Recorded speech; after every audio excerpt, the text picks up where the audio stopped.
할렐루야. 사랑하는 대강의 가족 여러분, 오늘 하루도 하나님의 말씀과 동행하는 삶이 되길 소망합니다. 오늘 함께 나눌 하나님의 말씀은 여호수아 18장 1절에서 3절 말씀입니다. 이스라엘 자손의 온 회중이 실로에 모여서 거기에 회막을 세웠으며 그 땅은 그들 앞에서 돌아와 정복되었더라. 그러나 이스라엘 자손 중에 그 기업의 분배를 받지 못한 자가 아직도 7지파라. 여호수아가 이스라엘 자손에게 이르되 너희가 너희 조상의 하나님 여호와께서 너희에게 주신 땅을 점령하러 가기를 어느 때까지 지체하겠느냐. 아멘. 이스라엘이 가나안을 점령하고 땅을 기업으로 분배하는 일을 진행하고 있었습니다. 그 옛날 하나님께서 아브라함에게 약속하셨던 축복의 땅에 들어가 이제는 각 지파별로 자손별로 땅을 분배받게 된 것입니다. 지금까지는 광야를 떠돌며 살았지만 이제부터는 이 땅에 정착하여 땅을 개간하고 일구어 평화롭게 사는 일만 남았습니다. 요단 동편에서 2지파 반이 기업을 받았고 요단 서편에서는 유다 지파와 요셉 지파가 땅을 기업으로 받았습니다. 요셉 지파는 자신들의 땅이 좁다고 더 넓은 땅을 요구하여 산간지방의 땅을 기업으로 더 받게 되었습니다. 그리고 레위 지파는 땅의 분배에서 제외되었기 때문에 이제 남은 지파는 7지파입니다. 7지파에게 땅을 기업으로 나눠주며 모든 분배가 끝납니다. 그런데 문제가 생겼습니다. 나머지 7지파가 땅을 나누어 기업을 받고자 하는 일에 열정이 식어졌습니다. 2절에 보니 그러나 이스라엘 자손 중에 그 기업의 분배를 받지 못한 자가 아직도 7지파라. 그런데 이 7지파가 기업을 분배받는 과정에서 몹시 시들해졌습니다. 그래서 여호수아는 3절에서 이렇게 말씀합니다.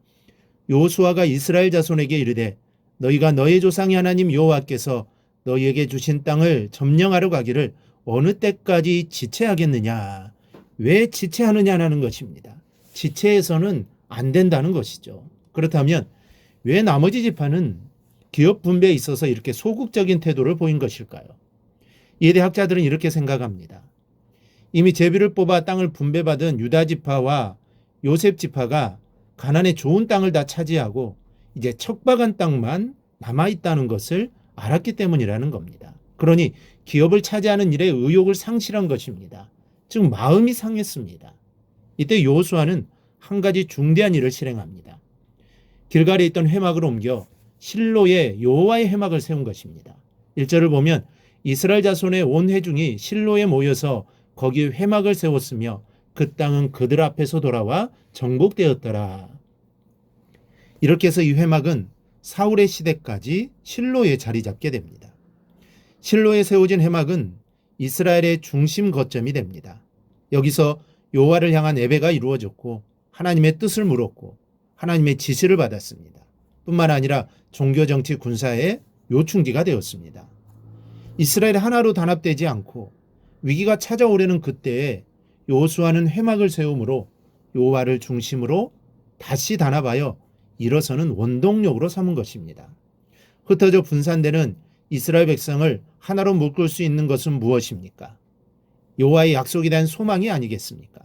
실로에 세워진 회막에서 여호와께 예배함으로써 백성들은 여호와의 약속에 대하여 다시 한번 고취하게 됩니다.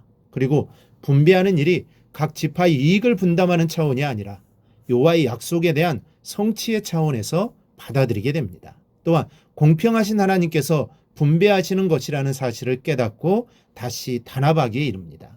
우리 사랑하는 여러분, 여러분의 인생의 위기가 올 때, 분란이 올 때 무엇으로 이 문제를 해결하십니까? 교회를 중심으로, 믿음을 중심으로, 신앙생활을 중심으로 위기를 헤쳐나가는 지혜를 가지시기 바랍니다. 집안의 분란이 일 때 신앙으로 뭉쳐보십시오. 세상적인 방법으로가 아닌 하나님의 방법으로 하나님의 자비와 이해와 용서의 문제를 바라보시기 바랍니다. 정말로 놀라운 일이 일어날 것입니다. 여러분이 어려움에 처해 있다면 제일 먼저 예배를 회복하십시오. 기도를 회복하십시오. 믿음의 생활을 회복하십시오. 그래야만 인생의 부수적인 모든 문제들이 그리스도의 은총으로 새롭게 변화될 것입니다. 그리고 해결이 될 것입니다. 왜냐하면 모든 문제의 해결이 하나님께 달려있기 때문입니다. 사람에게 달려있지 않습니다. 환경에도 달려 있지 않습니다. 이를 기억하고 늘 하나님만을 바라보며 나아가는 우리 성도들이 되기를 주님의 이름으로 축원합니다. 오늘 묵상한 말씀을 굳게 잡고 삶으로 실천하며 살아내는 대강의 모든 성도들이 되기를 축복합니다.